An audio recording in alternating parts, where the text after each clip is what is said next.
Bismillahirrahmanirrahim. Assalamualaikum warahmatullahi wabarakatuh. Alhamdulillah wassalatu wassalamu ala Rasulillah wa ala alihi wa sahbihi wa mawalah, amma ba'du. Alhamdulillah, segala puji bagi Allah Subhanahu wa taala yang mana alhamdulillah sampai saat ini masih menakdirkan kepada kita semuanya bisa bermuajahah, bisa walaupun lewat daring. Mudah-mudahan ini bermanfaat buat kita semuanya, amin ya Allah ya rabbal alamin. Mudah-mudahan kita oleh Allah Subhanahu wa taala senantiasa diberikan kesehatan lahir dan batin, dan mudah-mudahan senantiasa dijaga oleh Allah Subhanahu wa taala, amin ya Allah ya rabbal alamin. Para santriwan, santriwati, siswa-siswi SMP Al Musinin, insyaallah pada malam ini setelah ba'da maghrib, kajian kitab Safinah bab tentang alamatul bulugh, bab tentang tanda-tanda balik. Kenapa kita harus tahu tentang tanda-tanda balik? Karena pada mulai balik itulah seseorang sudah mendapatkan hukum syariat Allah Subhanahu wa taala. Ketika udah balik itulah seseorang mulai dicatat amal kebaikannya oleh Allah Subhanahu wa taala. Sudah balik itulah mulai segala perbuatannya dicatat oleh malaikat raqib dan atid, akan dipertanggungjawabkan nanti di hadapan Allah Subhanahu wa taala. Sebab itulah kita harus mesti tahu kapan tanda-tanda balik tersebut bisa terjadi kepada laki-laki maupun kepada perempuan. Bismillahirrahmanirrahim. Faslun, ini pasal alamatul bulughi, menerangkan tentang tanda-tanda balik. Ada berapa? Salasun, ada 3 perkara. Ada 3 tanda-tanda orang sudah balik. Yang pertama, tamamu khamsa asyarata sanatan.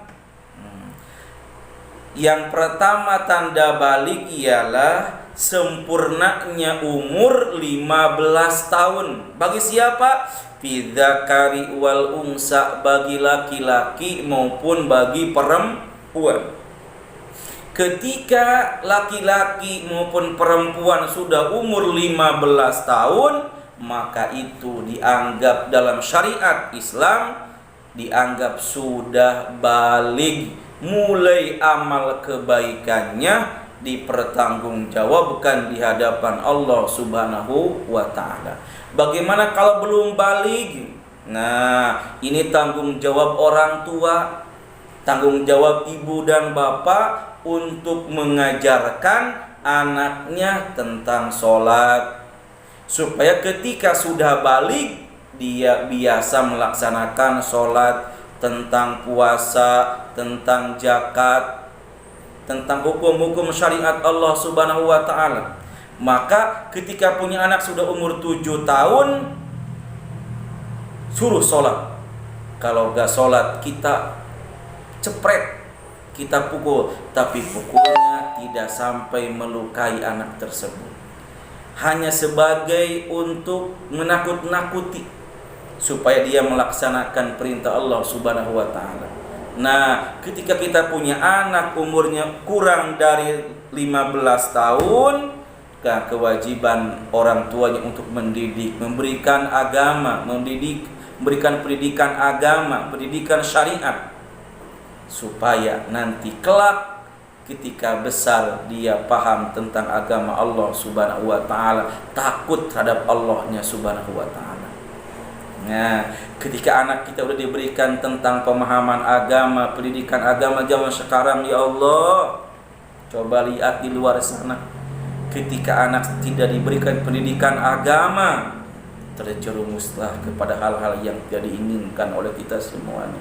Siapa yang bertanggung jawab? Orang tuanya.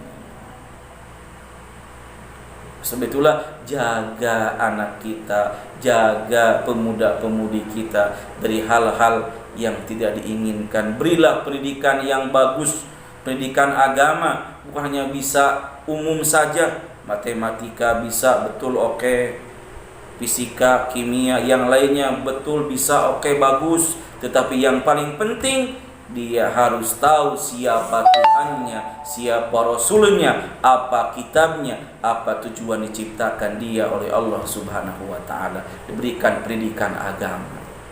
Kembali lagi, alamatul bulugh yang ke-1 adalah dia sudah berumur 15 tahun, baik buat laki-laki maupun buat perempuan.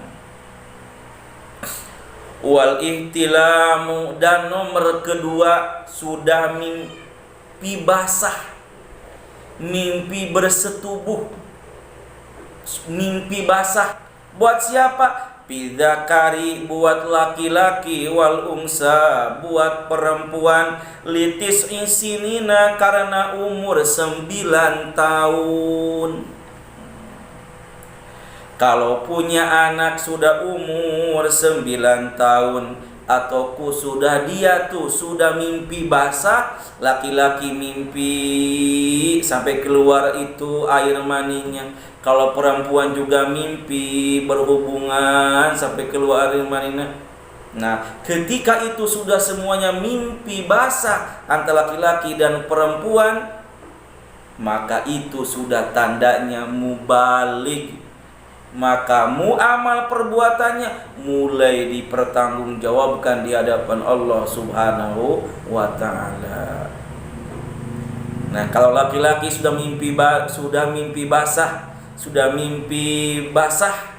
sampai keluar air maninya tuh, maka dia sudah pertanda dia sudah balik. Perempuan juga sama. Ketika dia sudah mimpi basah, maka perempuan itu dihukumi dengan sudah balik. Bagaimana saya ini udah umur 15 tahun tapi belum pernah mimpi basah? Tetap dia dihukumi sudah balik. Walaupun umurnya udah 15 tahun tapi belum mimpi basah, tapi ada salah satu faktor cirinya balik, yaitu udah 15 tahun, dia tetap sudah dapat termasuk orang yang sudah balik. Bagaimana saya ini udah umurnya 30 tahun belum mimpi basah? Tetap dia kehukuman syariat, dia sudah balik karena sudah melebihi umurnya 15 tahun. Itu yang kedua. Wal haidu, dan ketiga karena keluar darah haid. Nah, ini khusus buat perempuan. Karena sudah keluar darah haid, fil unsa, hanya untuk perempuan. Litis isinina, karena umur 9 tahun. Maka kalau ada perempuan sudah umur 9 tahun dan sudah haid, maka dia termasuk sudah balik, sudah mulai perbuatannya, sudah mulai amal kebaikannya, amal kejelekannya dicatat oleh malaikat raqib dan atid.